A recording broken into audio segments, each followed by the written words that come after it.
Bonjour à toutes et à tous, je suis heureuse de venir vous partager quelques idées à cultiver pour le mois de décembre, qu'on pourrait appeler le mois des clivages. Nous sommes en présence d'une nouvelle lune en Sagittaire, signe de feu, la dernière de l'année, et d'une pleine lune Gémeaux. Alors sans m'attarder sur le déroulé des symboles de ces deux mouvements de lune, je vous dirai simplement quoi retenir d'essentiel pour opérer ce dernier passage annuel qui viendra nous permettre d'observer une mutation de cycle qui sera, selon les yeux de chacun, réussie ou non. On est effectivement sur une transition, sur une fin. C'est la fin de quoi? La fin d'un certain type de rayonnement, et les énergies du cosmos qui vont passer à travers nous vont venir jouer sur tout ce qui aura un rapport de près ou de loin avec la communication, avec la connaissance, avec l'enseignement, avec tout ce qui nous permet de nous cultiver, de nous diriger, de nous mouvoir et de nous déplacer. Donc, ce qui est dit aujourd'hui va avoir une conséquence. Au moment de la pleine lune, nous en aurons le résultat nous aurons le résultat collectif de ce qui est encore en vigueur euh, sur un plan plus global. Ces énergies lunaires s'installent dans l'axe des signes Gémeaux-Sagittaire, Sagittaire-Gémeaux, et nous sommes ici dans l'axe de la connaissance, donc dans l'axe de l'acquisition de la tolérance. Il est question d'apprendre à se renouveler dans nos idéaux, mais aussi d'apprendre à mieux se connaître et de voir que pour avancer, l'être humain a besoin de bien se connaître, de savoir comment il fonctionne sur le plan conscient, mais surtout sur le plan inconscient, et de savoir qu'est-ce qui l'anime derrière ce qu'il fait. C'est pourquoi l'astrologie a tout son rôle et qu'il est important pour chacun d'entre nous d'étudier cela, au moins d'avoir sa carte du ciel et de suivre cela comme une boussole intérieure et extérieure. Mais au-delà de cela, ici, dans ce qui nous intéresse, il est important de comprendre que collectivement, nous sommes amenés à voir quelle est notre quête de sens et quels sont les moyens mis à notre disposition en termes d'information pour que nous puissions comprendre que nous en avons une, ou tout simplement comprendre qu'on nous en impose une. Alors, cela dit, ce qui est important, c'est de voir si donc cette quête de sens est la nôtre ou celle qui suivrait un diktat extérieur. En effet, peut-être que, d'ailleurs, avec un nœud sud conjoint donc à cette nouvelle lune, on peut voir que ce sont les vieilles mémoires qui agissent pour le compte d'entreprises, qu'elles soient sociales ou qu'elles soient historiques, qu'elles appartiennent au passé, et qui ne sont pas forcément aujourd'hui en mesure de nous amener à diriger nos intérêts du moment pour les relier à notre futur le plus merveilleux. Et donc, c'est le moment peut-être de voir que ce qui émerge du passé est certainement à transformer pour justement nous amener à davantage de conscience et d'ouverture à la tolérance, d'ouverture à la pensée de l'autre. C'est le moment aussi, dans ces pleines lunes et nouvelles lunes, de s'engager, d'aller sans hésiter, sans papillonner, pour œuvrer d'une façon ou d'une autre à manifester pour ce en quoi on croit et pour tout ce que l'on souhaite voir croître. C'est le moment de s'engager. Dans cet axe énergétique, nous travaillerons donc sur la communication intérieure et extérieure. Il s'agit de l'aptitude qui nous permet de nous relier aux autres, avec nos semblables, donc avec le collectif, mais le travail se fera sur l'observation que nous aurons de tout ce qu'il y a à l'intérieur de nous qui nous permet encore de juger l'autre et de lui coller des étiquettes. Le danger de cette période, vous l'avez compris, c'est de voir tous les sectarismes prendre de l'ampleur. Car Mercure est en exil, il est pris entre le Soleil, notre conscient, et la Lune, notre inconscient. Donc ça veut dire, en Sagittaire, que nous sommes collés à une forme de moule social que l'on aurait coulé pour nous. Et puis Neptune est là, toujours en Poisson, bien sûr, il va y rester longtemps, pour nous rendre les choses encore plus floues, encore plus diluées, et ce qui fait qu'on suit un grand mouvement, mais qui ne nous permet plus de distinguer le vrai du faux, tant il y a du brouillard ici et là et que, avec Neptune, le mensonge, la trahison sont de mise. Alors, malgré tout, nous devons avec le Sagittaire,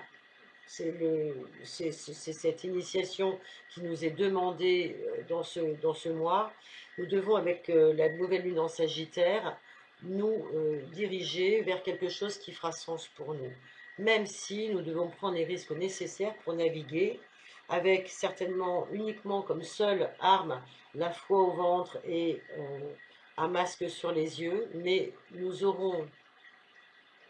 à nous rassembler autour d'un objectif commun, qu'il soit ouvert, officialisé ou non, nous aurons à nous rassembler pour définir déjà un objectif à l'intérieur de nous et ensuite nous rassembler autour de celui-ci. Alors je vous pose la question, selon vous, quels seraient les meilleurs auspices de bonheur, de joie, d'élévation déjà pour vous-même, mais aussi pour votre famille, ensuite pour votre village, pour votre ville, pour votre société, pour votre pays, pour votre époque, et pourquoi pas pour l'humanité et chacun de ses habitants. C'est le moment de voir tout cela, de voir tout ça comme une étoile qui brille dans le ciel. C'est le moment de voir votre étoile du berger et de voir tout ce que vous avez mis dans vos jumelles pour bien la regarder. Et puis aussi de distinguer qu'est-ce qui serait dans vos jumelles le filtre qui serait constitué d'un beau ramassis de choses qui au fond ne représenteraient pas la meilleure partie de vous-même. Dans ce monde idéal qui reste devant nous, qui est à construire avec espérance, qu'aimeriez-vous pour vous avec les autres et pour cet ensemble? Quelle serait l'idée de progrès la plus respectueuse de votre intégrité et de celle de vos voisins?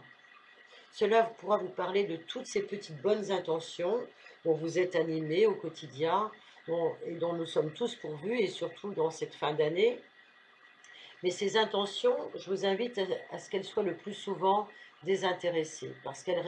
risquent fort, malgré tout, d'être insuffisantes si elles ne sont pas reliées en conscience à une cohérence, à une conscience d'agir avec le cœur pour un monde meilleur, mais pour tous et pas que pour une partie du monde, pour soi et pour les autres ensemble. À l'heure où les esprits sont volontairement, vous l'avez compris, dirigés dans des dogmes et des fonctionnements de vérité controuvés et controversés, pour obtenir une validation tantôt dans un sens, tantôt de l'autre, on le voit avec tous ces mouvements politiques qui nous agitent, les énergies, elles sont bien supérieures à nous et elles nous proposent de travailler avec notre libre arbitre à disposition.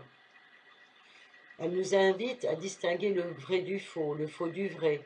à voir ce qui relève de notre conditionnement culturel, éducationnel et de tous nos conditionnements télévisés, pour percevoir que finalement, il y a une part de choses qui peut-être peut appartenir à une histoire qu'on se raconte à l'intérieur de nous, pour faire comme tout le monde, pour nous sentir, nous appartenir à un groupe social qui nous plaît, puisqu'il y a des gens qu'on aime autour de nous, bien sûr, mais il y a aussi les choses qui peuvent nous amener à nous démarquer et à vouloir que l'opinion publique aille dans un sens ou dans un autre. Alors, je vous invite, moi, pendant ce mouvement de pleine lune, à voir tout ce qu'il y a dans votre communication qui pourrait aussi relever de vos croyances limitantes, à repérer le cadre de référence auquel vous faites allusion, voir quelle idéologie répond à celui-ci, voir aussi que ce que l'on dit n'est pas forcément ce que l'on pense, et que ce que l'on pense peut avoir tout simplement du mal à s'exprimer clairement, ne serait-ce qu'avec vos proches. Alors peut-être pourrez-vous percevoir, prendre contact aussi avec votre dialogue intérieur pour discerner cette partie de vous qui se raconte des petites histoires et qui conduisent à des autosabotages, à des limitations ou à des imitations. Et puis, sur un autre plan qui sera extérieur et social, voir peut-être que ce qui se cache derrière toute idéologie, eh bien, il y a des discours auxquels on adhère parce qu'on a envie d'être animés par quelque chose de plus grand que nous. Et que ce en quoi on adhère, eh bien, derrière cela, il y a des motivations, aussi bien pour ceux qui nous proposent cela que pour nous-mêmes. Et il serait intéressant de voir si ces motivations correspondent à notre idéal profond. Au risque, au risque de se sentir privé peut-être à terme d'une partie de notre essence derrière un masque qui, pour le coup, cette fois-ci serait social. Ne nous y trompons pas, il nous faudra nous mettre au service désintéressé de notre prochain pour le service en tant que tel, et pas parce que cela fait bien ou parce que cela rapporte, il faudra nous en souvenir. Le mouvement à prendre de ces énergies lunaires est d'aller donc dans le sens de la Vierge. Aussi, pour ceux et celles qui auraient travaillé avec patience cette forme de sagesse, eh bien, ils pourraient bien être les grands vainqueurs de cette fin d'époque. En dernier point, et avant de vous souhaiter un très beau mois de décembre, je termine en vous disant que tout manque de profondeur intellectuelle, toute superficialité, dogmatisme, aura des excès à mesurer. Alors bien sûr, nous les aurons